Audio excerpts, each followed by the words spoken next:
paciente puede ser que tenga movilidad grado 3 y se decida sacar. Pero de plano para eliminar la lesión, no, simplemente eso, regularizar el borde filoso. Podemos observar también estas lesiones. Fíjense, esta lesión y esta lesión. Ok, ¿por qué creen que es un mucosele? ¿Qué color tiene? El contenido, ¿cómo se ve ese contenido? ¿Se ve transparente, transparente? Okay. A la presión, si nosotros tocamos, debe ser fluctuante, ¿no? Ok. El diagnóstico es un mucosele. ¿Qué debemos hacer? A veces, si esperamos, a veces el niño con el mismo contacto rompe el mucosele, pero no es la solución total. Nosotros también podemos eliminar la lesión, enviamos la muestra a estudios patológicos y ellos darán el diagnóstico. O sea, reafirman pero eso es importante porque nosotros todo tejido que eliminemos de la cavidad bucal tenemos que enviarlo a estudios patológicos. Existen otras alteraciones que son aún mayores, que afectan el macizo craneofacial, y en este caso son anomalías mayores. Hay anomalías menores y mayores. Esta es una anomalía mayor.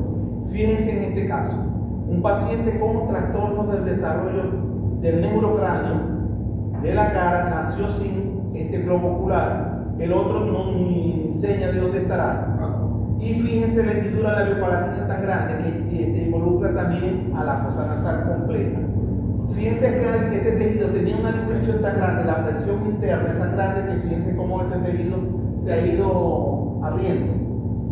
Y bueno, fíjense también la posición de este pabellón auricular con respecto al ojo, una implantación baja. ¿Qué pasa? El paciente lo están alimentando por sonda nasogástrica. Llaman al servicio de odontopediatría para que construyan una placa de ortesis de tal manera que el paciente se pueda alimentar por vía oral, pero que no sea con sonda. ¿Ok? Allí entra nuestra función, pues. El paciente de repente, su expectativa de vida de repente era 24 horas, 48 horas. Pero quien decide es Dios cuando un niño nace de esta manera. Entonces nuestra responsabilidad en ese caso en manejar a ese paciente era hacer la placa de ortesis, facilitarle la calidad de vida de ese paciente. ¿Por qué? Porque la sonda nasogástrica, el paciente no solamente se puede alimentar, pero también estamos llevando bacterias. Y el paciente entonces muchas veces se contamina por la sonda nasogástrica. A veces también se están utilizando una sonda vesical también. O sea, toda sonda que es un cuerpo extraño que se utiliza por una razón, pero no por mucho tiempo. ¿Por qué? Porque eso después trae consecuencias para el paciente. Bueno, este paciente nosotros lo vimos durante un mes, parece mentira. Cuando lo recibieron, los médicos nos dijeron nosotros, no, yo creo que desde hoy no pasa, 24 horas, máximo 24 horas. Nosotros lo vimos hasta un mes, después el paciente no vino más. Asumimos que de repente falleció. Pero bueno, de repente no volvió, de repente se fue para otro país, otro, qué sé yo. Pero el asunto fue que lo pudimos ver un mes. Y fíjense que ustedes lo ven, ustedes también creerían que ese paciente no iba a durar nada, ¿verdad?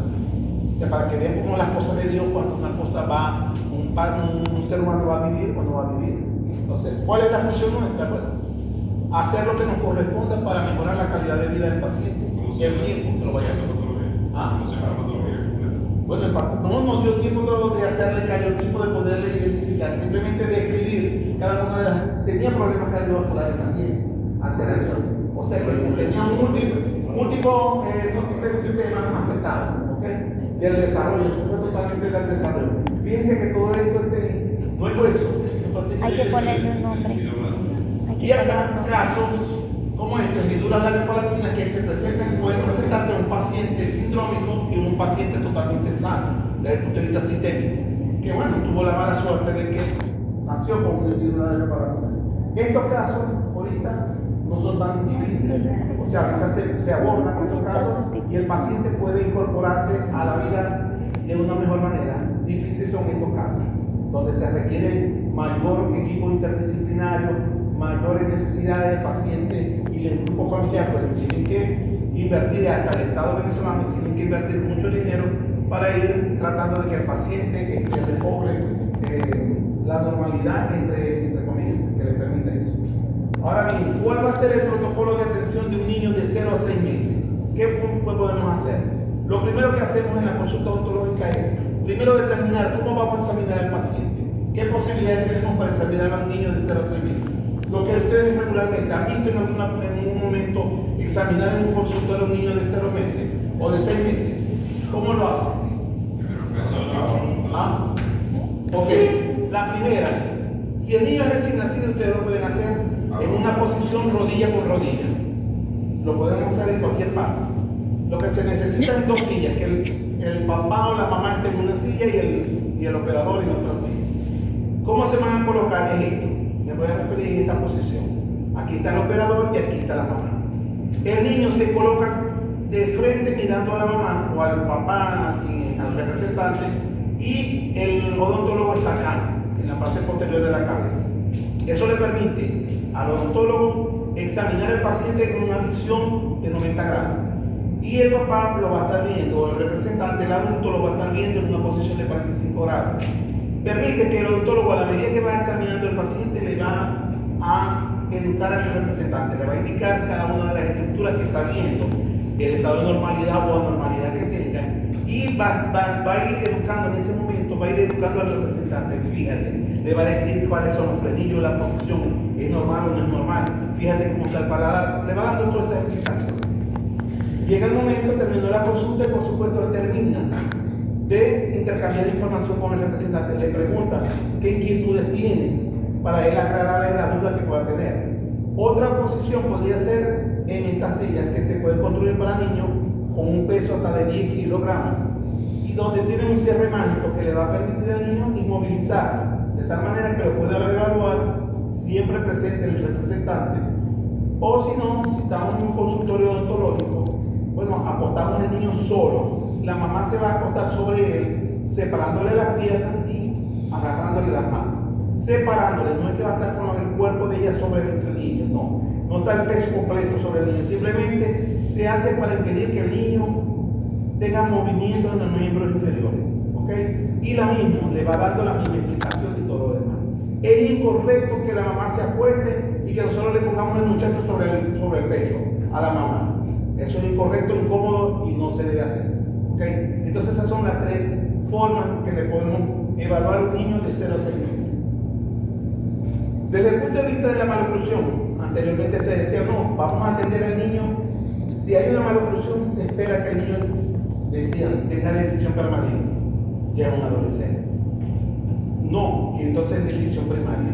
No hay manera de que nosotros podemos abordar, prevenir las maloclusiones. No vamos a esperar que si sabemos que existen factores locales o generales que puedan interferir en el buen desarrollo de la oclusión, nosotros no actuemos. Vamos a esperar que se presente la enfermedad.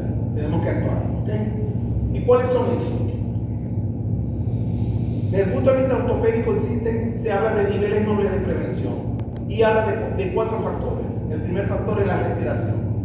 Dice, si el niño respira bien, si el niño es amamantado los 6 primeros meses de manera exclusiva, el niño crea ese arco reflejo que le va a permitir tener una buena respiración. ¿Okay? Entonces es fundamental, pero es fundamental también que el niño tenga sus músculos superiorales bien desarrollados.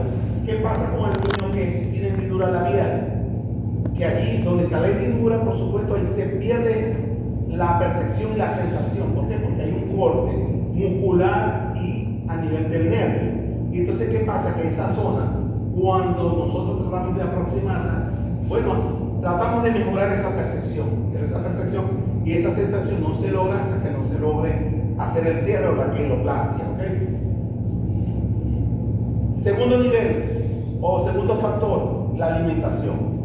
La alimentación que decimos que desde el mismo momento del nacimiento debe ser el amamantamiento, nada de tetero. El tercer aspecto, el aspecto muy funcional del amamantamiento. Recordemos que el niño cuando nace con una distoclusión fisiológica, mandíbula por detrás del maxilar superior. Fíjense, vemos este esquema, aquí vemos el hueso o la mandíbula y el maxilar superior, en la parte interna están los pernos. Cuando estos dientes erupcionan a los 6 meses, debe haber ese contacto interdentario, que es lo que se conoce en ortopedia como el DA o la determinada área. que se dice que es el principal elemento para funcionar, que permite estimular el crecimiento y desarrollo de todo el sistema. Como tercer factor tenemos la higiene bucal. Vamos al representante a que el niño tiene que hacerse una higiene oral, inclusive sin que existan dientes. Después de cada alimentación que se le dé al niño, la mamá tiene que agarrar una franela, un trozo de tela de gasa, lo que tenga, con agua estéril, agua filtrada, limpia toda la superficie de los tejidos blancos, la lengua. ¿Por qué? Porque ahí hay residuos. Dirán, había unos ortopedistas que decían no es necesario limpiar. ¿Por qué? Porque en la lengua y en la cavidad bucal hay lisosimas y enzimas que van a proteger al paciente y se van a remover. Cuando tú estás limpiando, estás removiendo, sí, pero si tú dejas que esos contenidos de la leche, en la leche también hay azúcar. Si tú dejas que eso permanezca en cavidad bucal, allí la microbiota se va a ver alterada y puede haber un desarrollo de las cándidas, de Candida albicans, que el paciente va a tener una candidiasis pseudomembranosa, eritematosa, de los diferentes tipos que hay. ¿Por qué? Porque nosotros dimos las condiciones, propiciamos un caldo de cultivo favorable para que aparecieran esos hongos. ¿Okay? Cuando el niño nace, por supuesto, decimos, vamos a utilizar los diferentes cepillos dentales. Ahorita hay el tipo dedal que se coloca y tú puedes cepillarlo en dos dientes que tenga en boca el paciente. A medida que el niño vaya en el proceso evolutivo, pues se van modificando los cepillos que podemos utilizar. Crema dental, la crema dental puede utilizar la crema que utilizan los adultos. Importante que tenga flúor. Pero por supuesto que no contenga nada de esto que son las blanqueadores ni mucho menos. Simplemente lo que necesitamos es una crema dental que tenga flúor. El cuarto factor, como nivel noble de prevención, la odontopediatría oportuna. ¿A qué creen ustedes que se refiere a eso? Una odontopediatría oportuna.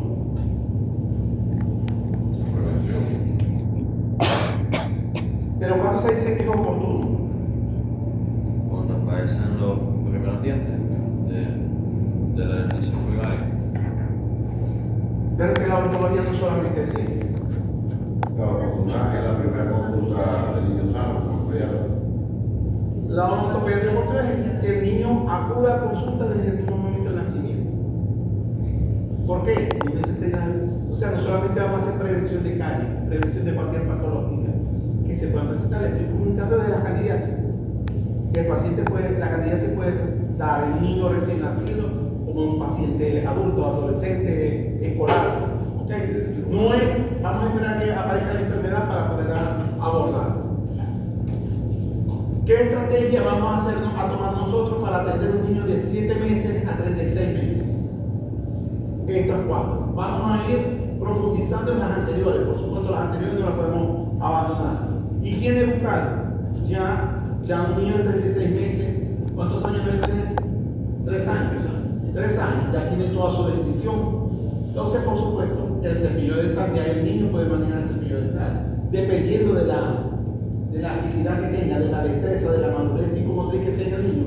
Nosotros tenemos que permitirle a él que él vaya iniciándose en el uso del cepillo dental. ¿Cómo lo vamos a hacer? Que los niños aprenden por imitación. Vamos a cepillarnos delante de él y él le damos su cepillo y su crema dental. Al principio se van a comer la crema dental si tiene un buen sabor y eso se va y van a querer cepillarse todo el día, pero nosotros les dejamos uno y después nosotros tenemos que ir como adultos terminar de hacer el cepillado dental.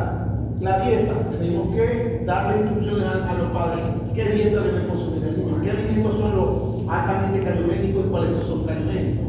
Y en cuanto, no solamente en cuanto a, sino por ejemplo la consistencia, ¿cómo van a preparar los alimentos? Tenemos que acostumbrar que los niños coman los vegetales crudos. ¿Cuáles son los alimentos que nosotros no queremos? Por ejemplo la zanahoria, que lo coman así como hacemos ahora, que hacen esa y comen todos esos vegetales totalmente y los niños se acostumbran. Cuando le vamos a dar carne, generalmente que hace la madre, le dan con carne molida o se lo apachurran tanto que el muchachito prácticamente lo mastica, si lo traga. Ajá. Y si le van a dar arepa,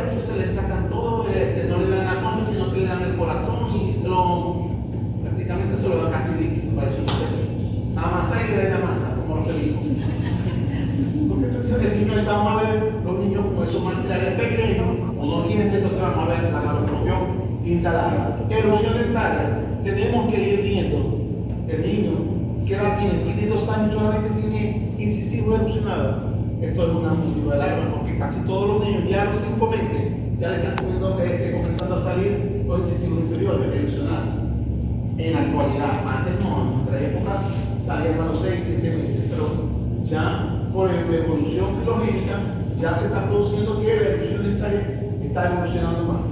O sea, que cada vez evoluciona más temprano. Y hay unas características particulares, ya niños de edad ya tienen desarrollo totalmente de su oclusión. ¿Ok? ¿Cómo vamos a manejar los trastornos de maloclusión en dentición primaria? Fíjense, hábitos orales. Uno de ellos, el más frecuente, Lo que se menciona. el hábito de succión, que puede ser con el chupón, succión digital. Generalmente, ¿qué dice la Academia Americana? Que nosotros no debemos tratar de eliminar ningún hábito pernicioso hasta que el niño tenga cierto grado de conciencia, o sea que debe ser a partir de los 6 años, donde el niño puede entender cuál es el problema, dónde está el problema y cómo solucionarlo. Imagínate, pero vamos a perpetuar nosotros. Este hábito el niño no nació con el hábito, este hábito fue creado por los adultos y es fácilmente eliminar. No vamos a esperar 6 años. Si esperamos 6 años, ¿cómo se le da forma a esa boca? Vamos a ver un gran arco, una gran mordida abierta anterior y mordida en el sector posterior también, porque con la fuerza de succión que puede hacer, si el niño lo hace con mucha frecuencia, con mucha fuerza, vamos a ver una mordida cruzada posterior, una mordida abierta anterior y con la boca parece un tronco el niño. ¿Ok? Entonces, ¿qué se hace? Eliminar. Botamos el chupón, 2 días que no duermen los padres, el papá se irá a dormir en el fondo de la casa, qué sé yo, pero porque el niño va a estar llorando, pero 2 días pasan. Entonces fíjense los problemas que podemos observar en el sector vertical. O sea, si analizamos la maloclusión en los 3 sentidos del espacio, vamos a ver que en el sentido vertical, mordida abierta anterior, mordida profunda, mordida tope a tope. En un niño de 2 a 5 años no es normal una mordida tope a tope. Que sea a los 6 años, sí. Si el paciente ha funcionado bien, llega el momento en que está tope a tope, porque se ha producido el desgaste funcional. En sentido antero-posterior, mordida cruzada anterior. ¿Ok? Una dictoclusión. Fíjense, un prognatismo dentro del alveolar superior, donde el maxilar superior está acá y la mandíbula está acá. Puede ser por hábito de succión digital.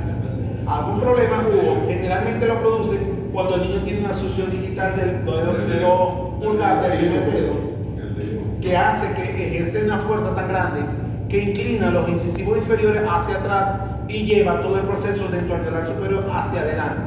¿Okay? Y en sentido transversal tenemos la mordida cruzada, que pueden ser de grupo, pueden ser desde canino hasta posterior, y algunas veces de banda, de tanto del lado derecho como del lado izquierdo. En este caso tenemos una mordida cruzada que involucra al 54 y al 55. ¿Okay? ¿Cómo se trata esa mordida? Por ejemplo, la mordida cruzada. Este caso, donde hay una mordida cruzada entre 4 y 5. Vamos a ejemplificar. ¿Qué tenemos que hacer? Nosotros primero tenemos que hacer registro de la oclusión. Colocamos papel de articular y vemos cómo el paciente mastica. En apertura y cierre, primero hacemos apertura y cierre. Vamos a ver dónde están los puntos de máximo contacto, pero los más marcados. Esos son los que vamos a eliminar. Después limpiamos la zona y lo hacemos del lado derecho, lateralidad derecha e izquierda. ¿Con qué se hacen los desgastes selectivos? El desgaste selectivo es un simple toque, donde eliminamos nada más esmalte, la superficie de esmalte. ¿Con qué se va a hacer? La turbina y con una piedra redonda, una piedra de diamante en forma de rueda. Esta piedra de rueda solamente va a desgastar esa zona. No podemos utilizar una redonda porque vamos a hacer eso. Un orificio allí, que hay una zona cóncava, no allí. Simplemente hacemos un desgaste. Por eso es que se utiliza esa piedra. ¿Qué pasa cuando hay una mordida cruzada, posterior, unilateral? Los vectores de fuerza en esa zona van a estar alterados. Recuerden que los dientes están entre tejidos musculares, en la parte interna y en la parte externa. En la parte interna, ¿quién está?